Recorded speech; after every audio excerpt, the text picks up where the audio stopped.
नमः परमहंसास्वादितचरणकमलचिन्मकरन्दाय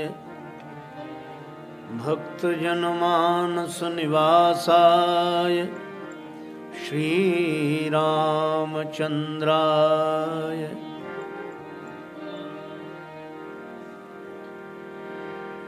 वर्णानामर्थसङ्घानां रसानां छन्दसामपि मङ्गलानां च कर्तारो वन्दे वाणी विनायकौ वन्दे विदेहतनया पदपुण्डरीकम् कैशोरसौरभसमाहृत योगिचित्तं हन्तुं त्रतापमनिशं मुनिहंससेव्यं सन्मानशालिपरिपीत परागपुञ्जम्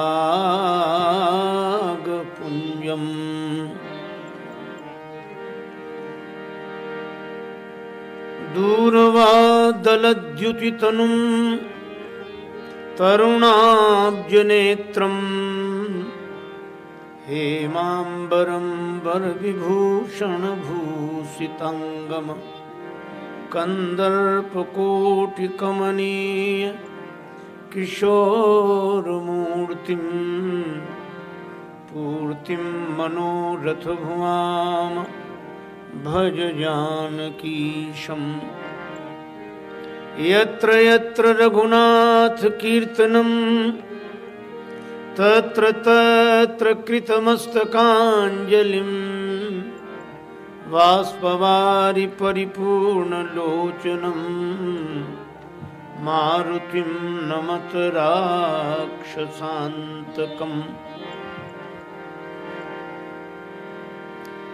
गंगातरंगरमणीयजटाकलापं गौरी निरन्तरविभूषितवामभागं नारायणप्रियमनङ्गमदापहारं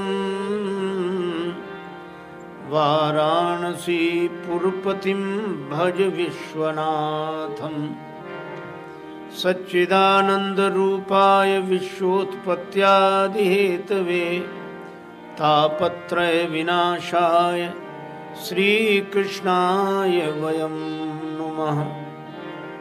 श्रीगुरुचरण सरोज रज निजमन मुकुर सुधारि वर्णं रघुवर विमल यश जोदायक फलचारि तुलसीदास जी के पद कमल बारंबार मनाए गुण गावों सिय राम के हनुमत हो सहाय। लेत सदा सुधि दीन की सहज दया के धाम जननी जनक राजेश के प्रभु श्री सीताराम। श्री सीताराम जी महाराज की जय। श्री हनुमान जी महाराज की जय। श्री गौरी शंकर भगवान की जय। श्री राधा कृष्ण भगवान की जय। श्री तुलसीदास जी महाराज की जय। श्री गुरुदेव भगवान की जय। सब संतन की जय, सब भक्तन की जय। जय जय श्री सीताराम, जय जय श्री राधे श्याम। नमः पार्वती पतये, हर हर महादेव। परम सम्माननीय श्री राजेंद्र मोदी जी, वंदनीय श्रीमती मोदी जी और उनके परिजन परिवारीजन, इन सब के साथ श्रोताओं के रूप में विराजमान इस सभा मंडप में आप सभी को मैं भगवत भाव से सादर नमन करता हूँ और इसके साथ निवेदन करता हूँ श्री हनुमान जी महाराज की मंगलमयी कृपा और प्रेरणा से हम लोग श्री राम कथा सुधा सागर में अवगाहन लाभ प्राप्त करें। उसके पूर्व बड़े प्रेम से श्री भगवान नाम संकीर्तन मिलजुल कर मस्ती के साथ बोलें। सीताराम जय सीताराम, सीताराम सीताराम जय सीताराम, सीताराम सीताराम जय सीताराम, सीताराम दीन दयालु विरद संभारी, दीन हरहु नाथ मम संकट भारी, हरहु सीताराम जय सीताराम, सीताराम मंगल भवन मंगल हारी,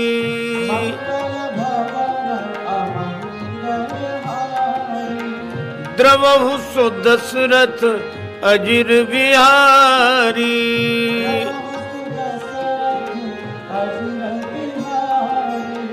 सीताराम जय सीताराम,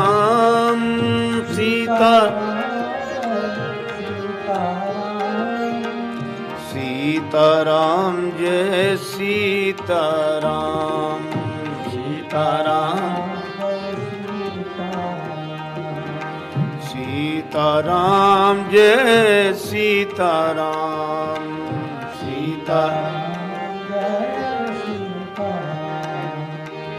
सीताराम जय सीताराम,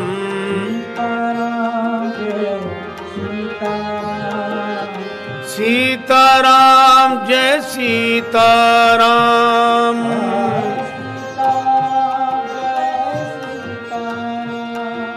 सीताराम जय सीताराम,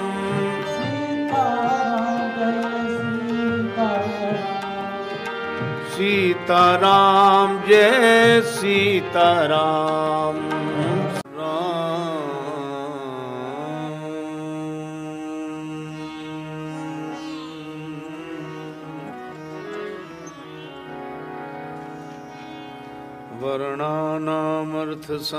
वर्णानामर्थसंघानाम रसानाम छन्दसामपि मंगलानां च कर्तारौ वन्दे वाणी विनायकौ।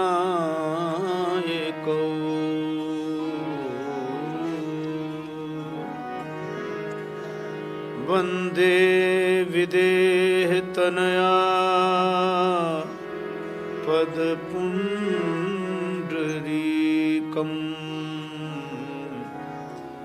कैशोरसौरभसमाहित योगिचित्तम् हन्तुं त्रितापमनिशम् मुनिहंससेव्यम् सन्मानशालि परिपीत परागपुण्यम्।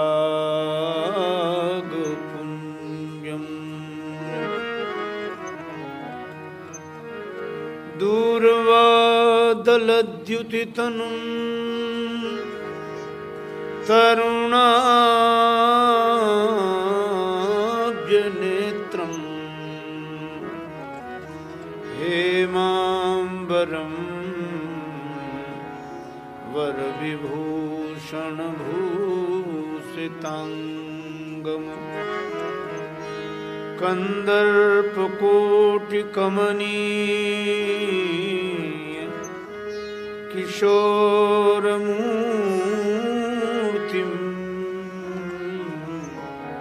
पूर्तिं मनोरथभुवाम भज जानकीशम्।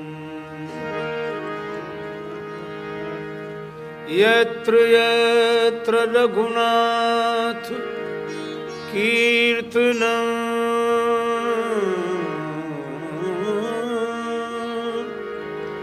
तत्र तत्र कृतमस्तकाञ्जलिं बाष्पवारि परिपूर्णलोचनं मारुतिं नमत राक्षसान्तकम्।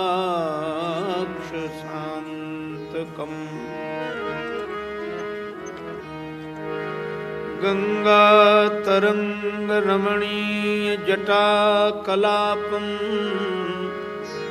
गौरी निरंतर विभूषित वामभागम्।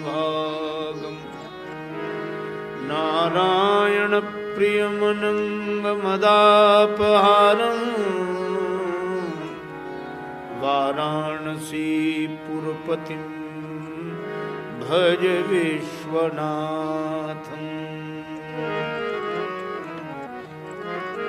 सच्चिदानंद रूपाय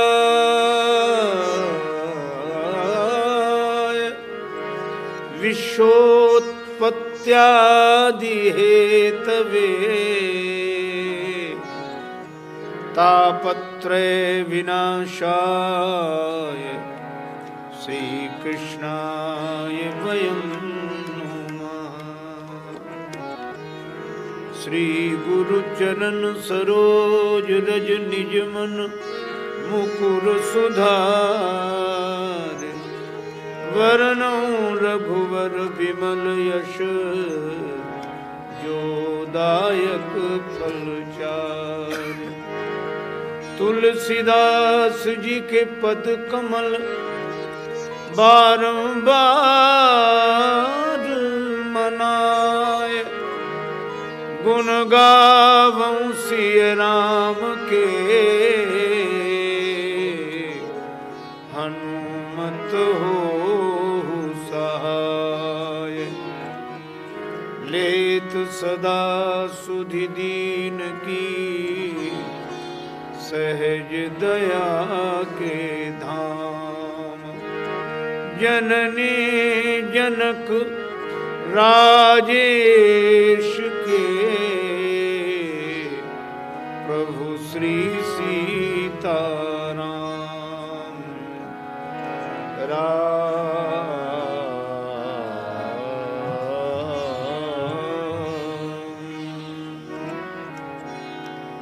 श्री सीताराम जी महाराज की जय। श्री हनुमान जी महाराज की जय। श्री गौरी शंकर भगवान की जय। श्री राधा कृष्ण भगवान की जय।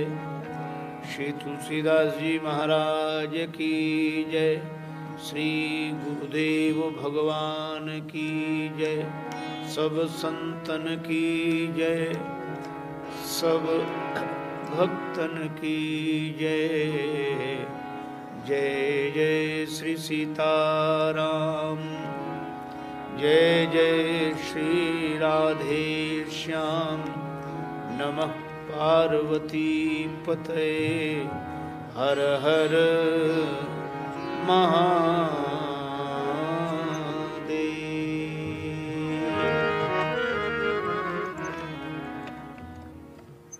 परम सम्माननीय श्री राजेंद्र मोदी जी, वंदनीय श्रीमती मोदी जी, उनके परिजन, प्रेमीजन, परिवारीजन, जीवनोपयोगी शिक्षा के साथ साथ संस्कारों की दिव्य दीक्षा देने वाले इस आध्यात्मिक वातावरण में निर्मित इस पावन विद्यालय परिवार के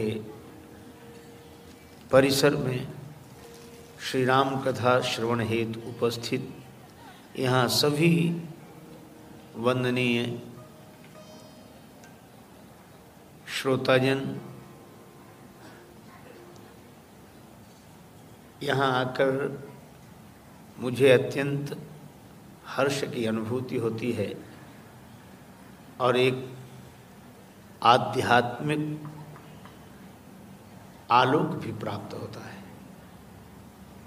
आप सबके प्रति और इस धरती के प्रति मैं भगवत भाव से सादर नमन करता हूँ। सिय राम मैं सब जग जानी, करूँ प्रणाम जोर युग पानी। श्री हनुमान जी महाराज की भावमयी उपस्थिति में भगवान श्री राघवेंद्र की मंगलमयी कथा के गायन श्रवण का अलभ्य लाभ हम लोग प्राप्त करें। उसके पूर्व बड़े प्रेम से श्री भगवान नाम संकीर्तन मिलजुल कर मस्ती के साथ बोले।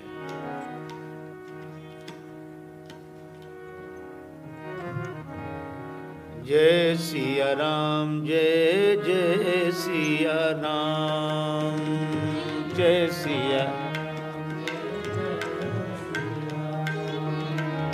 जय सिया राम जय जय सिया राम, जय सिया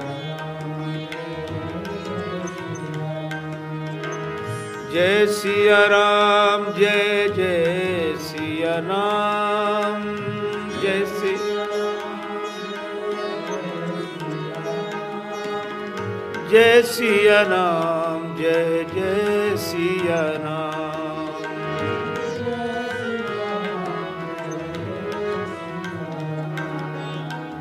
जय सिया राम जय जय सिया राम, जय सिया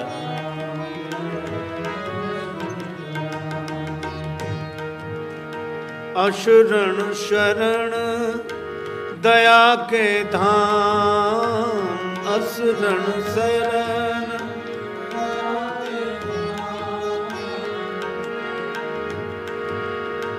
निर्धन के धन सीताराम, निर्धन के धन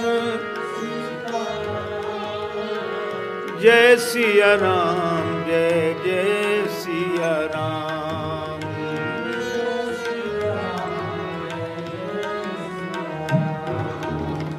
जय सिया राम जय जय सिया राम, जय सिया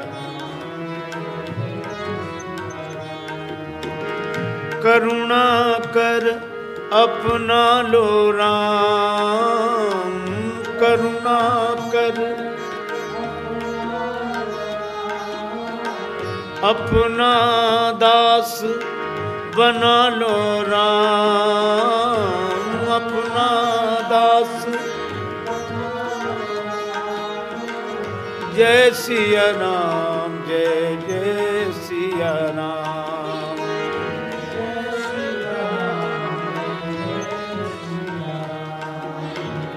जय सिया राम जय जय सिया राम,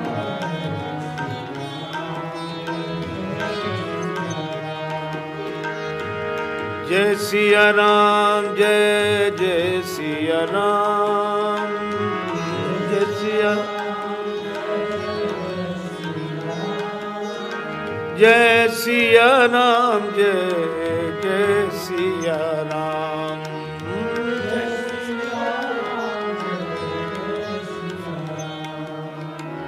जय सिया राम जय जय सिया राम,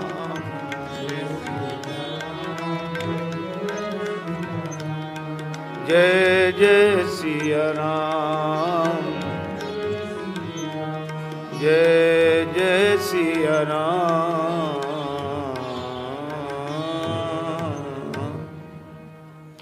श्री सीताराम जी महाराज की जय, श्री हनुमान जी महाराज की।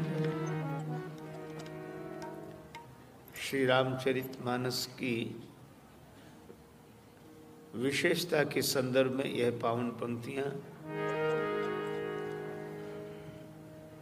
भाव भरे प्रभु प्रेमिन पे नित नेह सुधा बरसावत मानस जो पशु तुल्य भये जग में तिन्हें मानुष फेरी बनावत मानस रंक राजेश करे पल में जनमानस रोग मिटावत मानस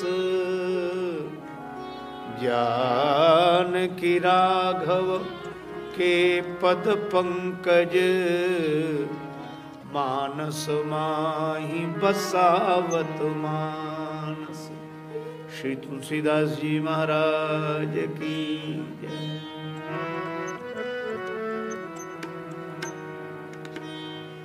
सिय रघुवीर विवाह विवाह सिय रघुवीर विवाह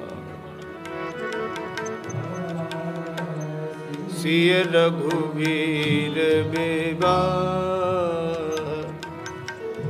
ये सप्रेम गावहीं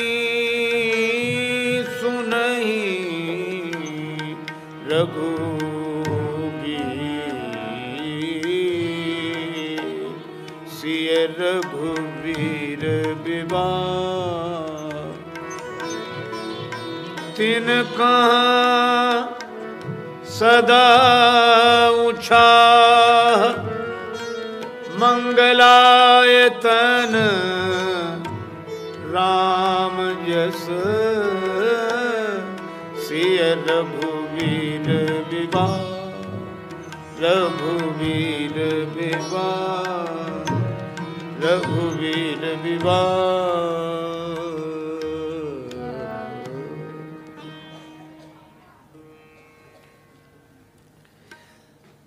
श्री सीताराम विवाह की मंगलमयी कथा की प्रेरणा प्रभु कृपा से प्राप्त हुई है। श्री तुलसीदास जी कहते हैं कि श्री सीताराम जी के विवाह की मंगलमयी कथा प्रीतिपूर्वक जो गाएंगे और श्रवण करेंगे उनके जीवन में सदा उत्साह बना रहेगा, क्योंकि भगवान का यश साधक के जीवन में मंगल की सृष्टि करने वाला है।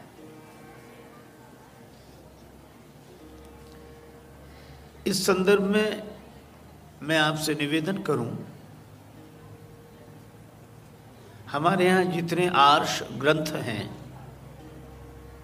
उनमें प्रमुख हैं श्रीमद् भगवद गीता, श्रीमद् भागवत महापुराण और श्री रामचरितमानस।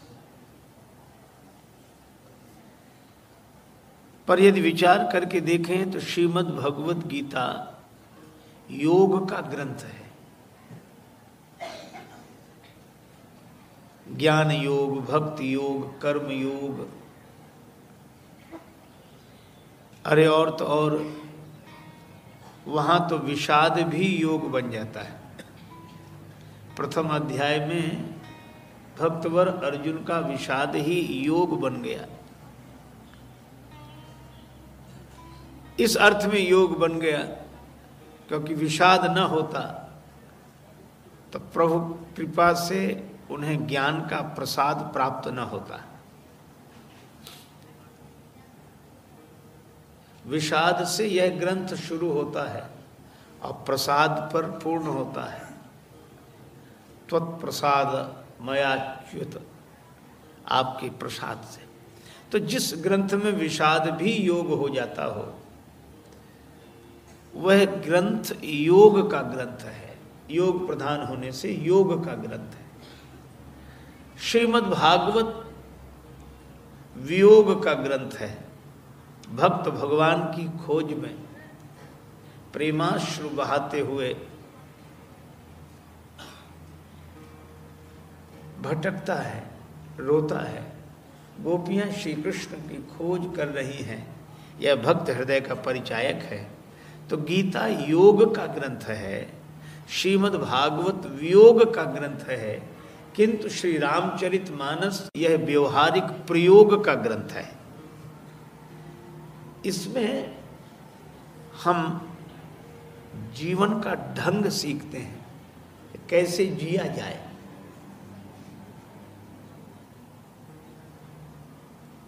इसीलिए यह ग्रंथ ऐसा अद्भुत है कि इसमें भगवान भी मनुष्य बने हैं, मानव बने हैं। क्योंकि रावण ने वरदान ही ऐसा मांगा था कि हम मनुष्य के हाथ से मरे, और रावण को आप एक व्यक्ति के रूप में नहीं, वृत्ति के रूप में देखिए।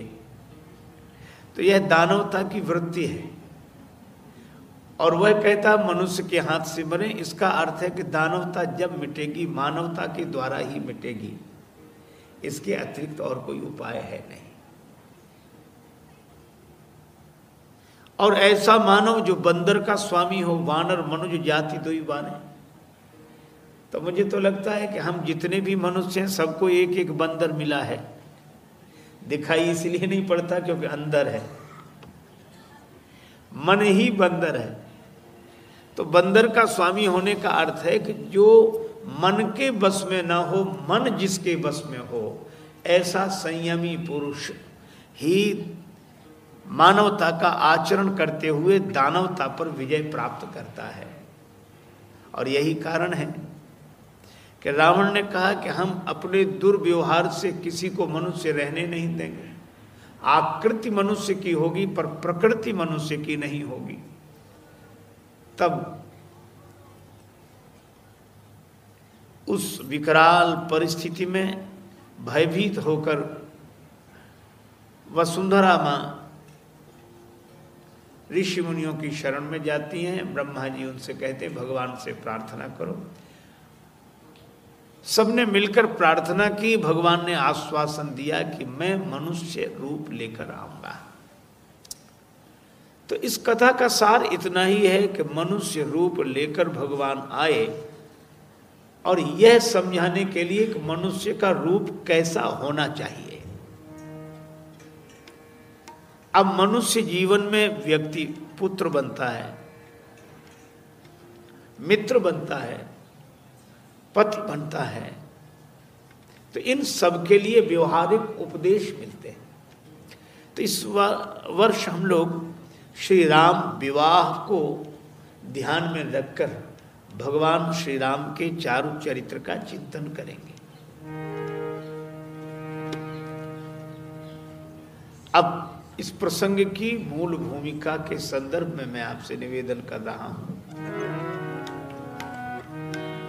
था धनुष यज्ञ सुन रघुकुल, धनुष यज्ञ सुन रघुकुल।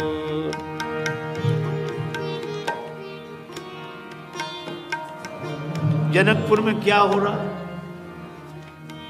श्री तुलसीदास जी कहते हैं धनुष यज्ञ हो रहा है। आगे भी कहा गया आए देखन चाप मख, जहां धनु मख हित भूमि बनाई। किसी ने श्री तुलसीदास जी से पूछा कि आप इसको श्री सीता स्वयंवर क्यों नहीं कहते? श्री तुलसीदास जी का कवि हृदय मानवता के संदर्भ में बहुत सुंदर विचार प्रस्तुत करता है इस माध्यम से। कैसे? इस प्रसंग पर अगर विचार करें तो श्री तुलसीदास जी को लगता है कि धनुष रख दिया गया है, और जो इस शिव धनुष का खंडन कर दे श्री सीता जी उसी को जयमाल पहनाएंगे। यह स्वयंवर है क्या? यह धनुष यज्ञ तो हो सकता है पर स्वयंवर नहीं। स्वयंवर तो तब है जब कन्या स्वयं वर का वर्ण करे और वर कन्या का स्वयं वर्ण करे मन से, तब तो स्वयंवर है। अब यह स्वयंवर नहीं हो सकता कि हमारी शर्त पूरी कर दो, धनुष तोड़ दो, बस तुम्हारा विवाह। और इसीलिए श्री तुलसीदास जी ने पुष्प वाटिका प्रसंग में जब श्री सीताराम जी एक दूसरे को देख लेते हैं और एक दूसरे को मन से पसंद करते हैं, और गौरी माता का आशीर्वाद जब सीता जी को मिलता है और गुरु जी का आशीर्वाद जब राम जी को मिलता है, तब वे लिखते हैं सीय स्वयंवर देखिए जाई। अब यह स्वयंवर है। अब इस संदर्भ में यह बात कही जा सकती है कि विवाह के पूर्व वर कन्या एक दूसरे से मिलें, एक दूसरे को देखें, पसंद करें। क्या यह स्वीकृति है? अगर बहुत पुराने समय की व्यवस्था में जाएं तो इस तरह की संभावना दिखती ही नहीं थी। और मुझे ऐसा लगता है, अगर गंभीरता से सोचें तो यदि गाड़ी में ब्रेक लगे ही रहें तो वाहन आगे बढ़ेगा कैसे? चाहे साइकिल हो, चाहे मोटरसाइकिल हो, चाहे मोटर हो, ब्रेक लगे ही रहें तो गाड़ी आगे बढ़ेगी कैसे? और ब्रेक अगर खोलकर फेंक दिए जाएं तो गाड़ी को दुर्घटना से बचाएगा कौन? अगर वर्तमान परिप्रेक्ष्य में हम विचार करें तो यही हुआ है। पुराने लोगों ने जीवन की गाड़ी में नियम के ब्रेक ऐसे लगा के रखे कि हमारी गाड़ी आगे बढ़ी ही नहीं। पर आज लोगों ने कोई बहुत अच्छा काम नहीं किया। आज हम लोगों ने ब्रेक खोलकर ही फेंक दिए हैं, इसलिए दुर्घटना से बच नहीं रहे।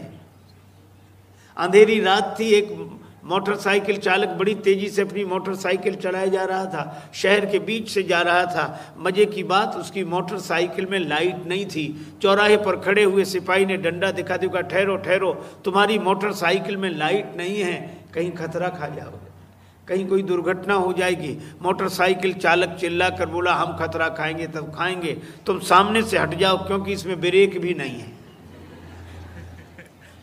अब सोचो, ऐसी मोटरसाइकिल जिसमें न प्रकाश है और न ब्रेक है, अगर देखें तो हमारी जिंदगी भी आज ऐसी ही हो गई है। न ज्ञान का प्रकाश है, न संयम का ब्रेक है, और जिंदगी की मोटरसाइकिल उम्र की सड़क पर अज्ञान की अंधेरी रात में दौड़ती चली जा रही है। यह विडंबना है। एक सज्जन सुना रहे थे, हवाई जहाज में यात्रा का वर्णन कर रहे थे कि कई लोग उस हवाई जहाज से यात्रा कर रहे थे। अचानक हवाई जहाज में कुछ खराबी आई। उसमें जो दिशा सूचक यंत्र था वह बिगड़ गया। उसने सूचना देनी बंद कर दी कि हम किस दिशा में जा रहे हैं। लेकिन उसके साथ दूसरी विचित्रता यह हुई कि हवाई जहाज की रफ्तार बढ़ गई और तेजी से जाने लगा। तो पायलट ने सूचना दी कि हम आपको दो खबर सुनाने जा रहे हैं, एक खुशी की, एक दुख की। और दुख की खबर तो यह है कि विमान का दिशा सूचक यंत्र खराब हो गया है, इसलिए हमें पता नहीं लग रहा है कि हम किस दिशा में जा रहे हैं। पर खुशी की खबर यह है कि जिधर भी जा रहे हैं बड़ी तेजी से जा रहे हैं। अगर देखें तो आज हमारी यही दशा है। हमें खुद पता नहीं कि हम किस दिशा में जा रहे हैं, पर जिधर जा रहे हैं पूरी तेजी से जा रहे हैं, और इस तेजी को ही हम प्रगति कहते हैं। और इसीलिए हर चीज पुरानी होने से खराब नहीं होती, और हर चीज नई होने से अच्छी ही नहीं हो जाती। अच्छा, जो नूतन व्यवस्था के पक्षधर हैं वे आस्था विहीन हो गए। वे आस्था का ही उपहास उड़ाते हैं। काहे का यज्ञ, काहे की पूजा, काहे का पाठ, काहे का मंदिर, सब बेकार है सब। तो नया समाज आस्था विहीन होता चला जा रहा है, और पुराने लोग आस्था संपन्न तो हैं पर व्यवस्था को लेकर इतने आग्रही है कि नए लोगों के रहन सहन ढंग पर उपहास करते हैं और नए लोग आज देखा जाए तो आस्था वाले नूतन व्यवस्था का उपहास कर रहे हैं और नूतन व्यवस्था वाले पुरातन आस्था का उपहास कर रहे हैं। ऐसी दशा में रामचरितमानस की बात मैं इसलिए कह रहा हूं कि आस्था के नाम पर जो व्यवस्था के आग्रही हैं उन्हें आग्रह छोड़कर युगानुकूल व्यवस्था के साथ सुर में सुर मिलाना चाहिए और जो आस्था विहीन है ऐसे नए लोगों को थोड़ा पीछे लौटकर आस्था का आश्रय लेना चाहिए। और वह नहीं नूतन की जो प्राचीनता की जड़ हिला दे, वह नहीं नूतन की जो प्राचीनता की जड़ हिला दे, विश्व के इतिहास का आभास भी मन से मिटा दे, जो पुरातन को नया कर दे उसे नूतन कहूंगा, जो मरण को जन्म समझे मैं उसे जीवन कहूंगा। वह क्या नया है? वह नहीं नूतन की जो प्राचीनता की जड़ हिला दे। और मैं यहाँ देखता हूँ और बहुत गौरवान्वित होता हूँ कि आस्था का दृश्य देखें, ये तपोवन और यहाँ का ये आध्यात्मिक क्षेत्र और व्यवस्था की दृष्टि से देखें तो अत्य आधुनिक व्यवस्था और उसके माध्यम से शिक्षा, लेकिन आस्था के संस्कारों की दीक्षा, यह एक साथ मुझे तो लगता है कि राम कथा का व्यवहारिक रूप यहाँ दिखाई देता है, रामचरितमानस की कथा का व्यवहारिक रूप दिखाई देता है। तो मैं आपसे चर्चा कर रहा था कि पुराने समय में जो विवाह होते थे हमने सुने हैं अपने गुरुजनों से। बाल विवाह की परंपरा थी तो उस समय परिवार का कोई आदमी भी नहीं जाता था, मुख्य प्रमुख पुरोहित जी जाते थे, एक सेवक उनके साथ जाता था। जन्म पत्रिका के आधार पर वे भ्रमण करके जिस वर का निर्णय कर देते, चयन कर लेते, पुरोहित जी और सेवक परिवार वाले उसे स्वीकार कर लेते। कन्या से तो कुछ पूछा ही नहीं जाता था, न उस समय वय वैसी रहती थी न परिस्थिति वैसी रहती थी। कन्या तो विवाह के दिन ही शायद वर को देख पाती या उसके बाद ही। मैं इसमें कोई टिप्पणी नहीं कर रहा हूं, पर मैं इतना ये कह रहा हूं कि उस समय की व्यवस्था थी, ठीक है, लेकिन आप विचार करो सबसे पूछा जा रहा है, पर जिसे पूरा जीवन बिताना है जिसके साथ, उससे कोई कुछ नहीं पूछता था। मुझे यह लगता है कि उस समय मानो ब्रेक इतने तगड़े लगे थे कि गाड़ी आगे बढ़ती ही नहीं थी। पर आज सौभाग्य का क्षण नहीं आया, आज भी दुर्भाग्य का क्षण है। उस समय विवाह के लिए वर के संदर्भ में कन्या से कोई नहीं पूछता था, उस समय विवाह के लिए कन्या से कोई नहीं पूछता था, आज कन्या किसी से नहीं पूछती।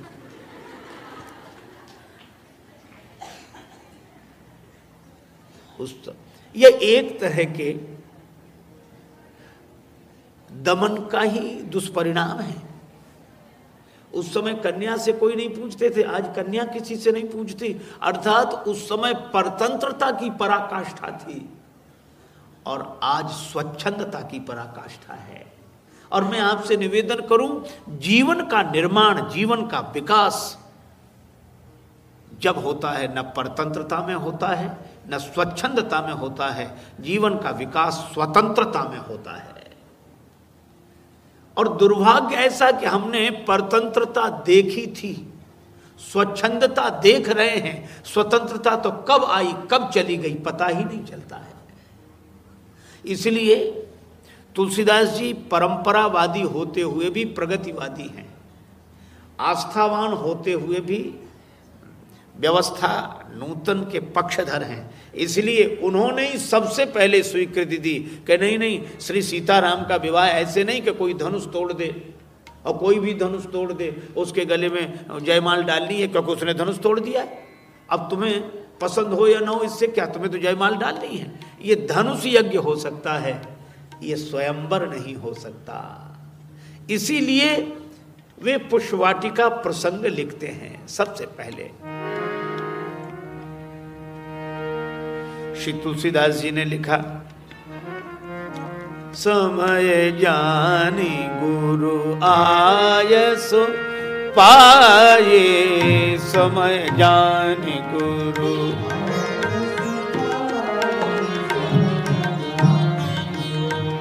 आयसो पाए,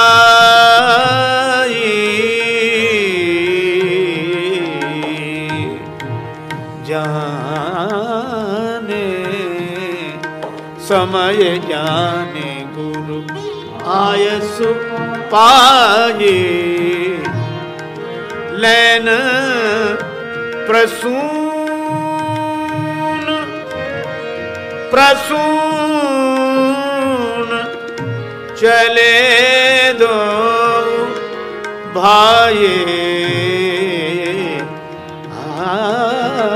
समय जाने समय जाने जाने।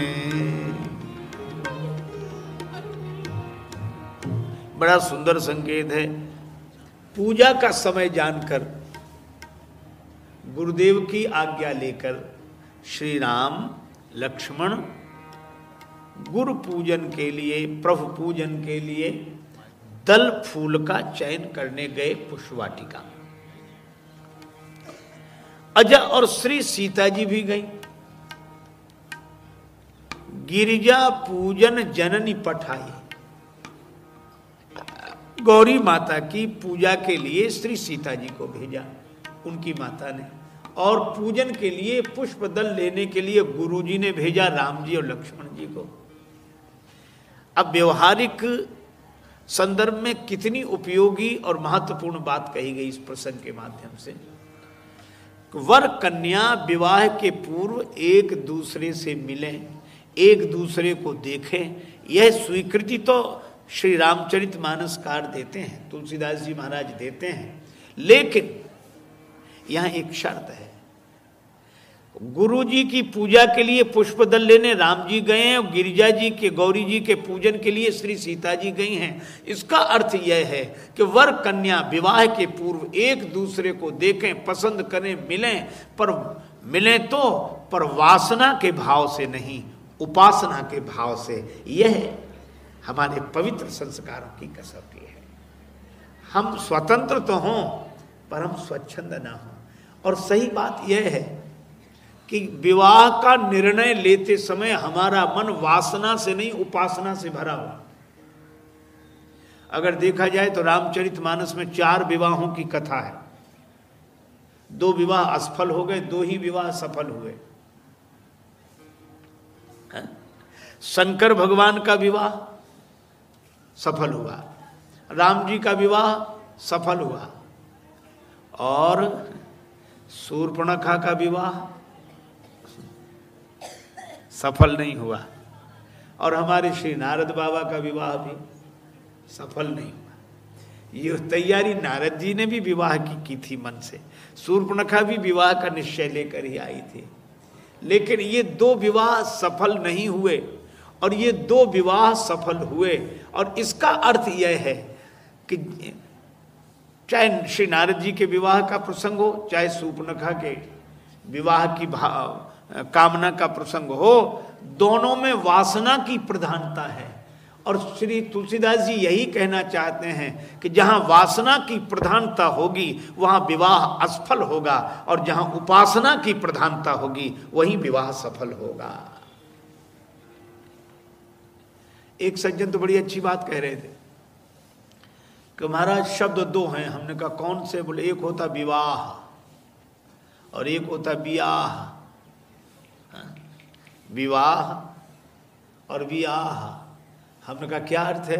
कहा कि जब विवाह के बाद वाह वाह बनी रहे तो विवाह, और जिसके होते ही आह आह शुरू हो जाए तो ब्याह।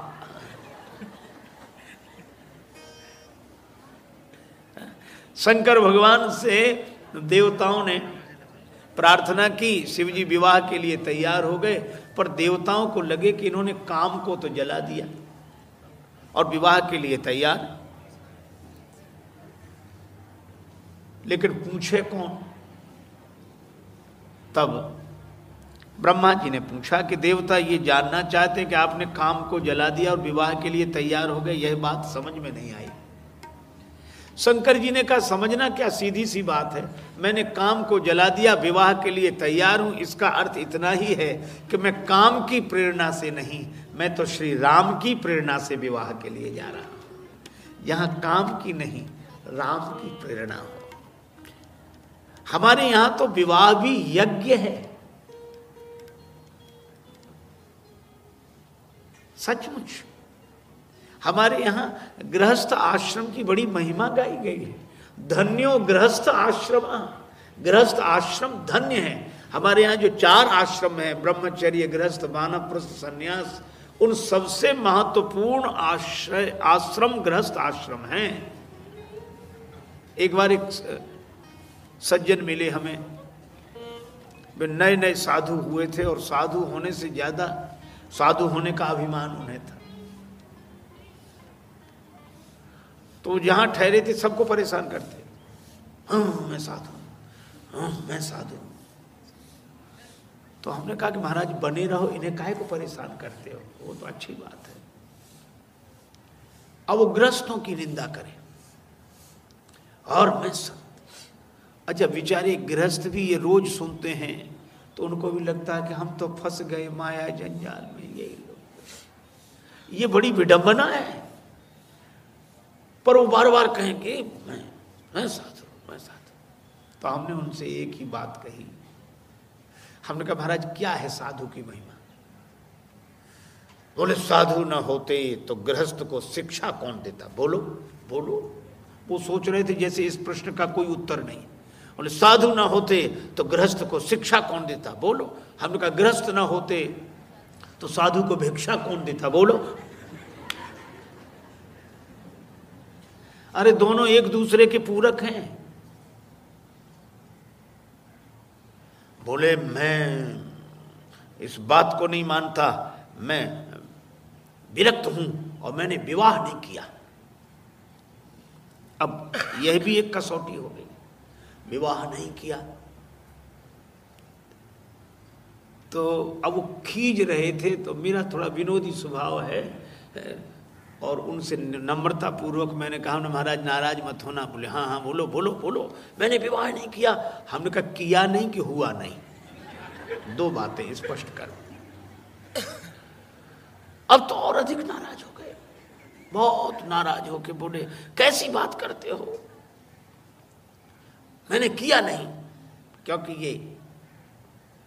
ये नरक का मार्ग है और किसका मार्ग क्या क्या उन्होंने कहा मैं आपको सुना नहीं सकता। तो हमने कहा गलत काम है। बोले हाँ बिल्कुल बिल्कुल। तो हमने कहा कि आपने नहीं किया पर आपके पिताजी ने तो किया होगा, तभी तो आपका जन्म हुआ। बोले क्या कहना चाहते हो साधु की महिमा? हमने कहा साधु की महिमा इसीलिए मैं कह रहा हूं कि आप अच्छे महात्मा, हम मान गए कि आपसे महान कोई नहीं, लेकिन अगर आपके पिताजी ने विवाह न किया होता तो आपका जन्म होता। बोले क्या मतलब? अरे हमने कहा गृहस्थ ना होते तो महात्मा का जन्म कहां होता, और महात्मा की कौन कहे परमात्मा का अवतार कहां होता। दशरथ जी कौशल्या जी के बिना राम जी कैसे आते, वसुदेव देवकी जी के बिना श्री कृष्ण कैसे आते। तो जिस गृहस्थ आश्रम में अनेक महात्माओं का जन्म होता हो और परमात्मा जहां प्रकट होते हों, उस गृहस्थ आश्रम की महिमा सबसे बड़ी है। धन्यो गृहस्थ आश्रम। अच्छा आप कल्पना करो कोई विवाह न करे, सब बाबा जी बन जाएं, सब बाबा जी बन जाएं, तो बाबा जी भी बनने बंद हो जाएंगे कि नहीं? पता नहीं, लोग बिना सोचे समझे क्या क्या कहते रहते हैं। मैं 2 घटनाएं सुनाऊं आपको। तो विवाह के समय स्वाभाविक है बेटी परिवारी जनों से बिछुड़ रही थी तो रो रही थी, और दूल्हा यह दृश्य देखकर बहुत हंस रहा था। अब ये हंसने की बात है, अरे उस समय पूरी हार्दिकता होनी चाहिए, वो भी छुड़ रही है तो वो हंसे। तो किसी महात्मा से किसी ने कहा कि ये कैसा पति है, ये पति है कि विपत्ति है? वो बेचारी रो रही है, हंस रहा है, इनमें कोई समता है? महात्मा बोले समता है इनमें। क्यों? बोले रोकर अभी पिता के कुल का बधू वियोग सहेगी, आगे जाकर बने स्वामिनी जीवन भर सुख लेगी। ये यहाँ रो रही, वहां जाकर इसका रोना बंद, और ये यहाँ हंस रहे हैं, इनका हंसना बंद। नारी से परिवार बढ़े सब भार यही ढोवेंगे, और दूल्हा हंसले आज अगारी जीवन भर रोवेंगे। ये ब्याह है। एक आदमी का और विवाह हुआ तो बारात लौट कर आई तो वधू रास्ते में रोती रही परिजनों की याद करके। अब दूसरे तरह का भी दृश्य उपस्थित होता। पति बोला, हे देवी धन्य हो तुम, इतना बड़ा त्याग किया तुम, एक क्षण में अपने माता पिता का त्याग कर दिया मेरे लिए। पत्नी बोली, वो तो सभी करते हैं। नहीं, फिर भी यहां तक तो भाव ठीक कि भाई उस त्याग की महिमा पहचान कर उसका आदर करें। अपने मन में नारी शक्ति का सम्मान जहां है वहां देवता निवास करते हैं। महाराज मनु का वचन है, यत्र नार्यस्तु पूज्यन्ते रमन्ते तत्र देवता। लेकिन उसने और विचित्र बात कही। उसने कहा कि मैं बहुत हीन भाव से ग्रसित हूं, क्या त्याग में तुम्हारी बराबरी नहीं कर पा रहा। पत्नी बोली, बराबरी का क्या अर्थ है त्याग का? बोला, यही अर्थ है कि हे देवी तुमने मेरे पीछे अपने माता पिता का त्याग किया तो हम तुम्हारे पीछे अपने माता पिता का त्याग करते हैं। क्या आदर्श उपस्थित हुआ है, क्या समझा है। ये इस तरह की जो विडंबनाएं समाज में दिखाई देती हैं, उन सबसे सावधान करने के लिए तुलसीदास जी ने एक उचित व्यवस्था दी रामचरितमानस के माध्यम से। इसलिए मैं कहता हूं कि रामचरितमानस प्रयोग का ग्रंथ है। अब इस प्रसंग को देखें। श्री राम जी लक्ष्मण जी गए, बगीचा देखकर प्रसन्न हो गए, लेकिन तुलसीदास जी कहते हैं, चहु दिस चेत ये पूछे माली गण, चहु दिस चेत ये पूछे माली गण,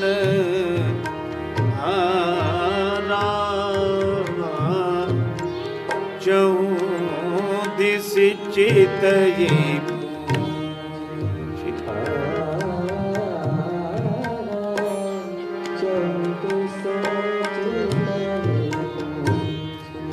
माली गण, माली गण, माली चेत ये पूछ लगे लैन, दल फूल मुदित मन, मन चेत ये। श्री राम जी लक्ष्मण जी कुश वाटिका में पहुंचे।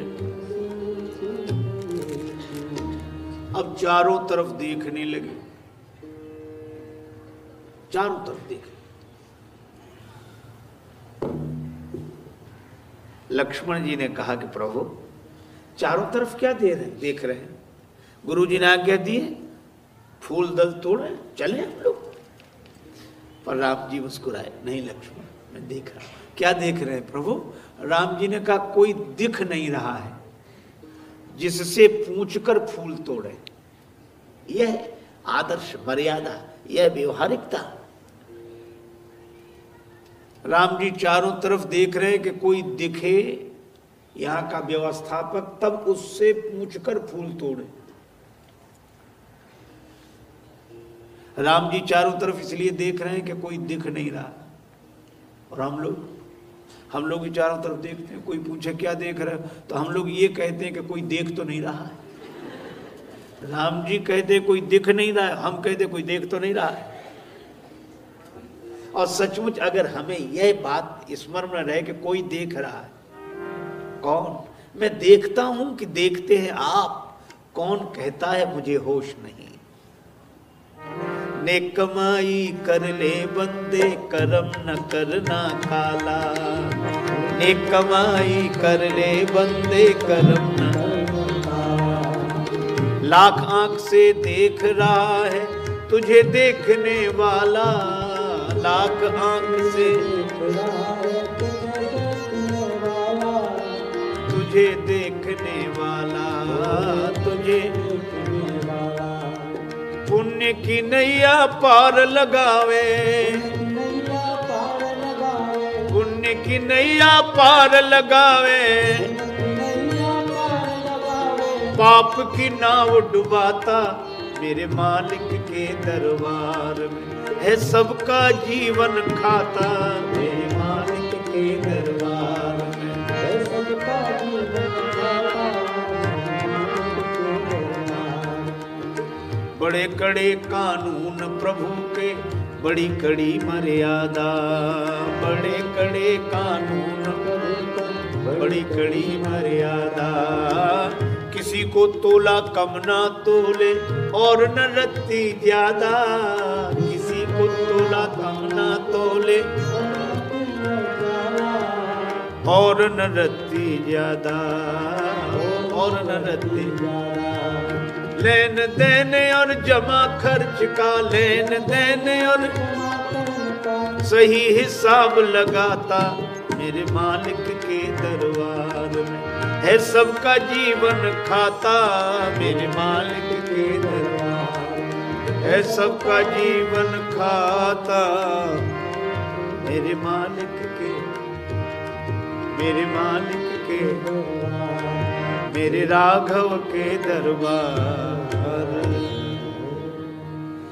राम जी मालियों से कहते हैं अगर आपकी आज्ञा हो तो हम पुष्प तोड़। माली तो भाव से भर गया उनका हृदय कि यह शिष्टाचार, कैसी शिष्टता। दूसरा कोई होता तो ऐसे ही तोड़ देता। माली पूछते कि क्यों? अच्छा तुम हमें जानते नहीं हो, हम कौन है पता है? जब पता लगेगा बहुत बहुत पछताओगे। नौकरी करनी है कि नहीं? हम राजा के मेहमान हैं, महाराज सुनेंगे तब तो विचार करते ठीक है भाई ठीक। लेकिन राम जी को पहचान गए कि ये इतने बड़े अतिथि और हमारे महाराज जिनको स्वागत करके लाए हैं और वो हमसे हाथ जोड़कर कह रहे हैं कि अगर तुम्हारी अनुमति हो तो फूल तोड़ने। उनकी आंखों में आंसू आ गए। उन्होंने कहा कि प्रभु हमें संकोच मत डालिए, आप तो राजा हैं, राजकुमार हैं। भगवान ने कहा सो ठीक है, वो जो हम हैं सो ठीक है, लेकिन इस वाटिका के संरक्षक हो, रक्षक हो, तो यहाँ के राजा तो तुम ही हो और तुमसे पूछनी चाहिए जहाँ जिसको जो व्यवस्था दे रखी है उस दायित्व का सम्मान करना भी मानवता के अंतर्गत है, कर्तव्य के अंतर्गत है उस पद का। और ऐसा नहीं आप कहो तो ही फूल तोड़ें। तो मालियों ने भगवान को इस तरह कहते देखा तो वे प्रेम से भर गए और प्रेम में कुछ अटपटी बातें भी उन्होंने कही मिथिला के नाते। अच्छा मिथिला वाले कहते ही हैं, जनकपुर वालों से पूछो कि आप राम जी को क्या देते हैं, आप राम जी को क्या देते हैं? जनकपुर वाले बोले हम जो देते हैं वो राम जी को कोई दे नहीं सकता। अच्छा क्या देते हो? राम जी के तो ऐसे ऐसे भक्त हैं जो तन मन धन प्राण न्यौछावर करते हैं श्री राम जी पर। करते होंगे लेकिन जो हम देते हैं वो कोई नहीं दे सकता। तो क्या देते हो? कि हम तो राम जी को गाली देते हैं। किसी की हिम्मत जो राम जी को गाली दे। जब विवाह हो रहा था ना तो एक सखी ने कहा कि इनको गाली मत दो, पुरुषोत्तम है ये, पुरुषोत्तम को गारी कैसी? तो दूसरी सखी बोली गारी बिन ससुरारी कैसी।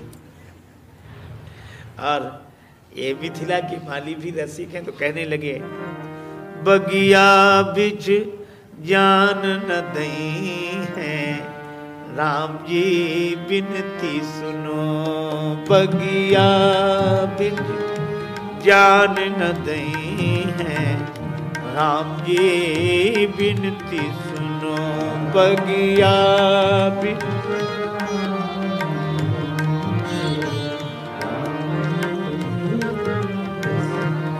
राम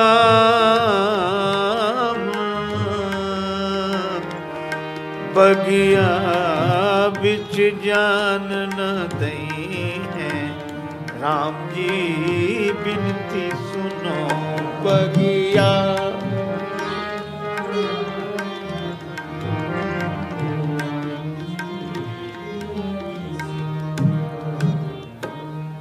मालियों ने कहा कि प्रभु हम आपको दल फूल तोड़ने की कौन कहे, बगीचे तक में नहीं जाने देंगे, क्षमा करें। अब राम जी तो मुस्कुरा रहे, लक्ष्मण जी खींचे, कहा कि और जोड़ो इनके हाथ और इनसे पूछो, वो बगीचे में घुसने तक नहीं दे रहे। ये लोग ऐसे नहीं मानते, डांट कर कहना चाहिए था, पर आपका स्वभाव कैसा है। पर राम जी मुस्कुराते रहे, अरे नहीं भाई, उनको भी अधिकार है कहने का, उनकी भी सुनो। अच्छा भैया, अगर तुम हमें बगीचे में नहीं जाने दोगे तो गुरु जी की पूजा के लिए जो दल फूल हमें लेने हैं वो कैसे मिलेंगे। माली बोले, सरकार हम किस लिए हैं, दल फूल तोरी हम लई हैं, राम जी बिनती सुनो, दल फूल तोरी हम लई हैं, रघुवर बिनती सुनो।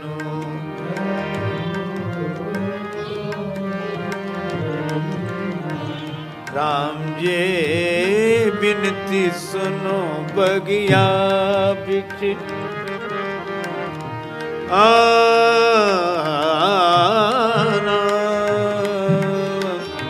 राम राम दल फूल तोरी हम नहीं हैं, राम जी बिनती सुनो बगिया बिच जान न दई है, राम जी बिनती सुनो बगिया। हम दल फूल लेकर आएंगे। पर राम जी का यह भी आदर्श है। दूसरा कोई तो ठीक है ले आओ तुम्हें ले आओ, या ये कहता अपने को आम खाने के पेड़ गिरने आ रहे हैं, दल फूल बस दे देंगे गुरु जी को। पर राम जी बोले, आपकी इस सहयोग भावना के लिए साधुवाद, किंतु गुरु जी की सेवा तो हम अपने हाथ से करेंगे, तो दल फूल तो हम ही तोड़ कर ले जाएं तो ठीक है। तो क्या हमें इसके लिए भीतर नहीं जाने दोगे बगीचे के। माली बोले कि हम तो भीतर जाने दें, पर हमें डर लगता है। किस बात का डर। कोमल चरण कमल बिनु पनहि। अब देखो, यह प्रेमी के हृदय की बात है। प्रभु आपके जो चरण हैं ये बड़े कोमल, कमल से भी कोमल लग रहे हैं, और फिर पादत्राण नहीं है इनमें, आप नंगे नंगे पांव आ गए हैं यहाँ, तो एक डर यह भी लग रहा है। कोमल चरण कमल बिनु पनहि। लक्ष्मण जी बोले, जनक जी का इतना बड़ा नाम और बगीचे की यही व्यवस्था, कांटे कंकड़ पड़े हैं। माली बोले, नहीं छोटे सरकार, कांटा कंकड़ तो एक भी नहीं मिलेगा, किंतु कोमल चरण कमल बिनु पनहि। डर यह है कि पुष्प बिछा रखे हैं रास्ते में, तो पंखुरी पायन गड़ी जई है, राम जी बिनती सुनो पंखुरी पायन गड़ी जई है, राम जी बिनती सुनो पंखुरी पायन गड़ी जई है, राम जी बिनती सुनो बगिया बिच।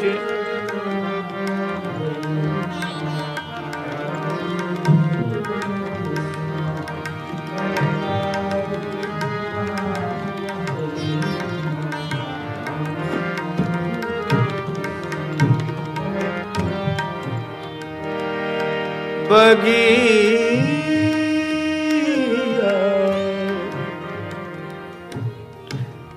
अब यह दृष्टि है।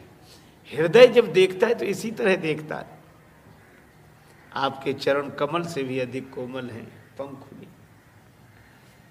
आहा, ये भक्त का भाव है। अच्छा, दिल की बात को अकल से नहीं सोचना चाहिए, उसकी भावना देखनी चाहिए। आपके चरण बड़े कोमल पंखुड़ी। राम जी ने कहा यह आपकी भावना है, बहुत अच्छी बात है, लेकिन यह तो पुष्पाच्छादित पथ है, कंटकाकीर्ण मार्ग भी क्यों ना हो तो भी गुरोर आज्ञा करी, ऐसी गुरु सेवा के मार्ग पर हम आगे बढ़ेंगे। माली बोले कि प्रभु आप आगे तो बढ़ेंगे लेकिन आगे वाले रोक लेंगे, भीतर वाले रोक लेंगे। भीतर कौन रोकेगा? अब ये मालियों का विनोद है। कहने लगे कि प्रभु वो जो भौरे हैं ना फूलों पर मड़रा रहे हैं, हाँ हाँ, आपको जैसे ही देखेंगे भौरे फूलों पर मड़राना छोड़ देंगे। कहाँ जाएंगे? आपके मुख के चारों ओर। तजी तजी सुमन मधुप मतवारे, मुख पंकज पे मड़ रही हैं, राम जी बिनती सुनो, मुख पंकज पे मड़ रही हैं, राम जी बिनती सुनो, मुख पंकज।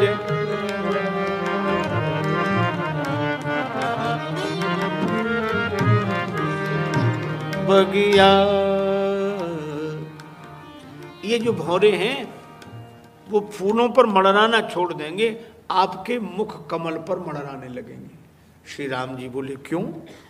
इसलिए कि भौरों ने अभी एक ही कमल देखा है जो जल में खिलता है, एक तरह का कमल देखा जो जल में खिलता है, पर आपको देखेंगे तो उन्हें कमल ही कमल दिखाई देंगे। हाँ, कमल ही कमल कैसे? नव कंज लोचन कंज मुख कर कंज पद कंजारुणम, नव कंज लोचन कंज मुख कर कंज पद कंजारुणम, श्री रामचंद्र कृपालु भज मन हरन भव भय दारुणम, श्री राम।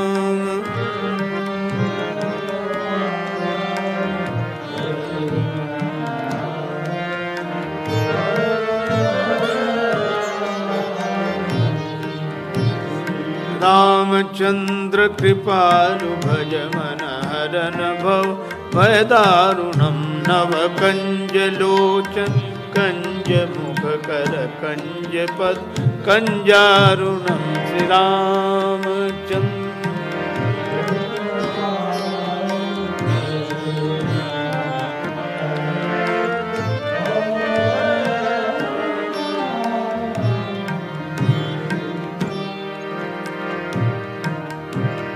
रामचंद्र कृपालु भज मन हरन भव भय दारुणम, श्री राम। जय जय श्री राम, जय जय श्री राम। नव कंज लोचन कंज मुख कर कंज पद कंजारुणम, मुख कमल, नयन कमल, कर कमल, चरण कमल, कमल ही कमल दिखे। अच्छा, एक अद्भुत बात यह भी है कि जल में खिलते हुए कमल तो देखे हैं, पर यहाँ तो कमल में भी कमल, मुख कमल में भी दो दो नयन कमल, तो भौरे सब यहीं मर जाएंगे। श्री राम जी ने कहा कि दोनों समस्याएं हमारे लिए हैं, तुम्हें तो कोई कठिनाई नहीं है। नहीं, हमें तो कोई कठिनाई, तो हमें जाने दो। मालियों ने कहा कि सरकार एक कठिनाई हमें भी है। क्या कठिनाई है? आप फूल तोड़ेंगे ना? हाँ, तो हमने सुना है क्या, चरण छुअत उड़ गई शिला प्रभु। आपके चरण धूलि के पड़ते ही, चरण के स्पर्श से ही अहिल्या का उद्धार हो गया। शिला में से नारी प्रकट हो गई, अहिल्या जी का उद्धार हुआ। भगवान ने कहा तो का चरणों से डर लगता है, डर लगता है तो कोई हम चरणों से फूल तोड़ेंगे जो तुम्हें डर लगता है? नहीं, चरणों से तो नहीं तोड़ेंगे, लेकिन डर ये है चरण छुवत उड़ गई शिला प्रभु। तो जब चरण छुलाने से शिला उड़ सकती है तो कर छुअत बिटप उड़ी जई है। राम जी विनती सुनो, कर छुअत बिटप उड़ी जई है। राम जी विनती सुनो, कर छुअत।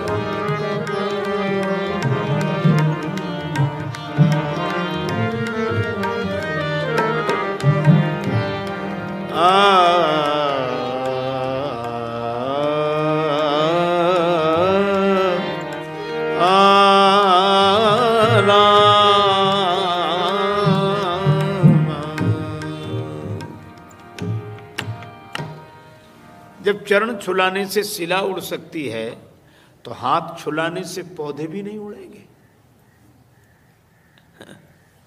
लक्ष्मण जी को लगा कि ये खबर यहां भी आ गई है। देखो, औरों के लिए अपराध समस्या बनता है, राम जी के लिए उद्धार समस्या बन गया। भगवान ने लक्ष्मण जी की तरफ देखा, लक्ष्मण जी बोले इधर क्या देख रहे, जवाब दो उन्हें बताओ। श्री राम जी ने मालियों से कहा कि देखो, हम एक पौधे से हाथ लगाएंगे, अगर वो उड़ जाए तो दूसरे पौधे से हाथ मत लगाने देना। माली बोले हाँ ये ठीक है। अपने साथी से कहा हाँ इतना तो चल जाएगा, चलो। तो चले। अरे ठहरो ठहरो, एक बात तो रह गई। अब क्या रह गया भाई? आपने कहा था कि पूजा के लिए फूल तोड़ेंगे, दल फूल। हाँ हाँ, तो बिना हाथ धोए तो तोड़ेंगे नहीं। जब नंगे पाँव आए हैं, पूजा के भाव से ही तो आए, तो हाथ धोएंगे। हाँ हाँ अवश्य। तो क्या बगीचे में सरोवर नहीं है? तो फिर क्या समस्या है? समस्या वही तो है कि सरोवर की सीढ़ियों का सहारा लेना पड़ेगा जल तक जाने के लिए। हाँ वो तो है, तो डर फिर है। सरसोपान, सरोवर की जो सीढ़ियां हैं वे हैं शिलाएं। सरसोपान शिला पद पर सत, प्रभु सब नारी बनी जई है। राम जी विनती सुनो, प्रभु सब नारी बनी जई। राम जी विनती सुनो, प्रभु सब।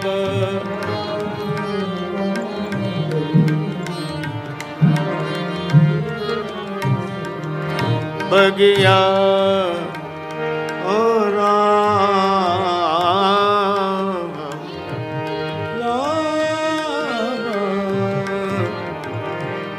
प्रभु सब नारी बनी गई है। राम जी विनती सुनो, बगिया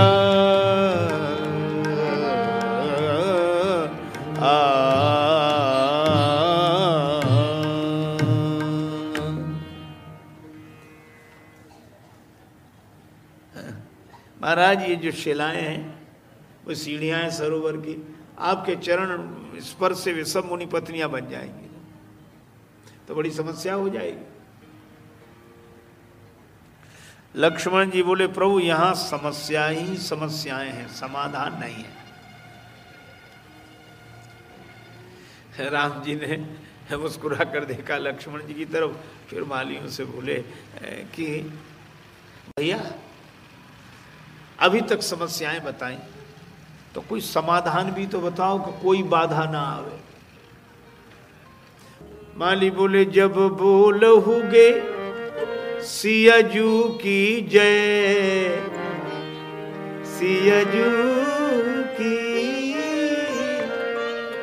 सियाजू की जय, जब बोलहुगे सियजू की जय, तब ही प्रभु प्रविशन पई है।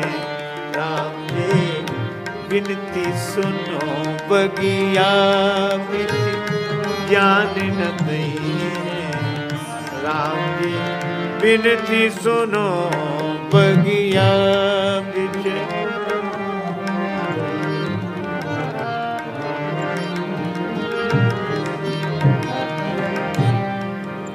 आप श्री सीता जी की जय बोलिए, कोई बाधा नहीं आएगी।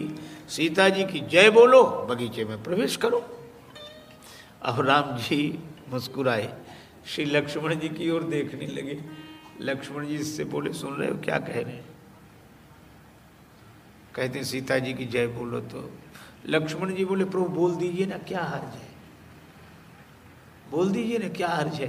राम जी ने मुस्कुरा कर कहा, लक्ष्मण कैसी बात करते हो, हम श्री सीता जी की जय बोलेंगे तो कैसा अटपटा लगेगा।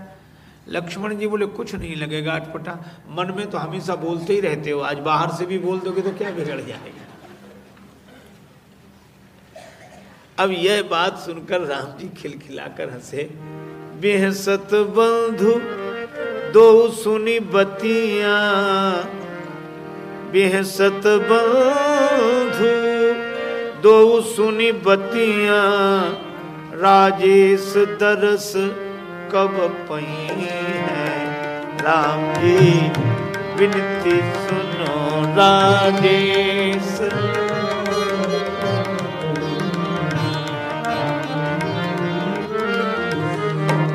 राजेश दरस कब पई है। राम जी विनती सुनो बगिया बिच।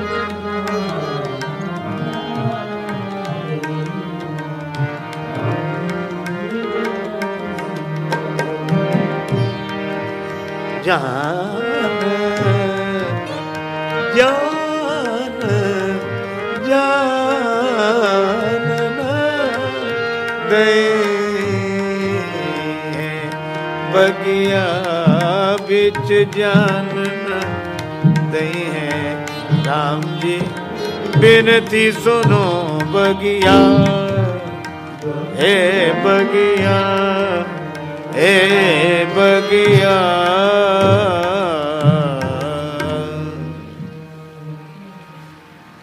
अब इस प्रसंग को आध्यात्मिक दृष्टि से देखें और व्यवहारिक दृष्टि से भी देखें। आध्यात्मिक दृष्टि यह है कि श्री सीता जी की जय बोलो तभी इस बगीचे में प्रवेश मिलेगा। और श्री सीता जी भक्ति स्वरूपा है, और भक्ति की सत्ता स्वीकार करने का अर्थ है अपने क्षुद्र अभिमान का त्याग, अपने होने के अभिमान का त्याग। क्योंकि भक्ति के मार्ग में अहम ही तो बाधा है, अभिमान ही तो बाधा है। एक उर्दू के कवि ने कहा, अपनी खुदी ही पर्दा है, अपनी खुदी ही पर्दा है दीदार के लिए, वरना कोई नकाब नहीं यार के लिए। ये अहंकार ही तो बाधा है। वजह मालूम हुई तुझसे न मिलने की है सनम, स्वामी राम तीर्थ जी की पंक्तियां हैं। वे कहते हैं, वजह मालूम हुई तुझसे न मिलने की है सनम, मैं ही खुद पर्दा बना था मुझे मालूम न था।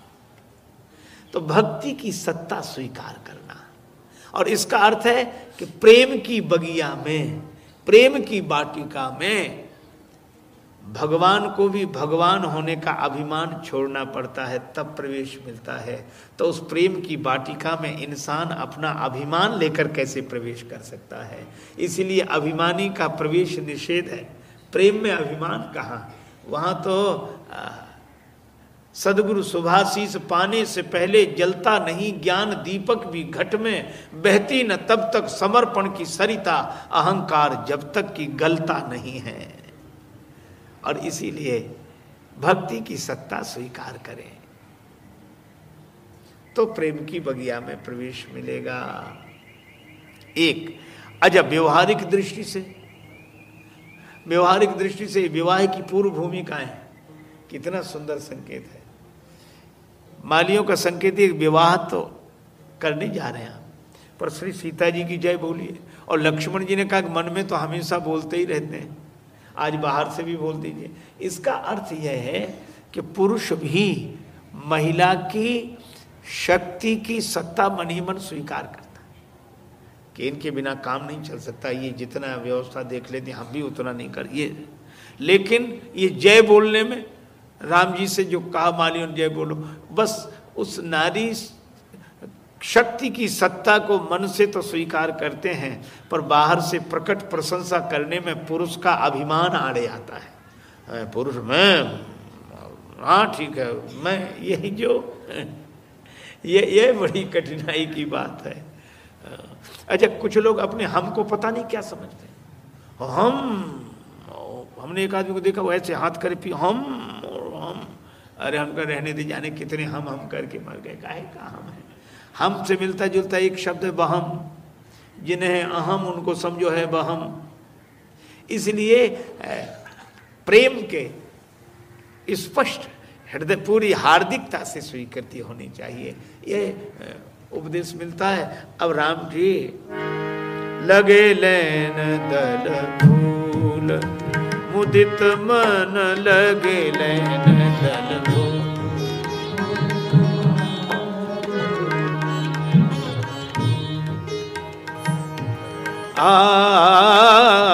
दल फूल लगे लेन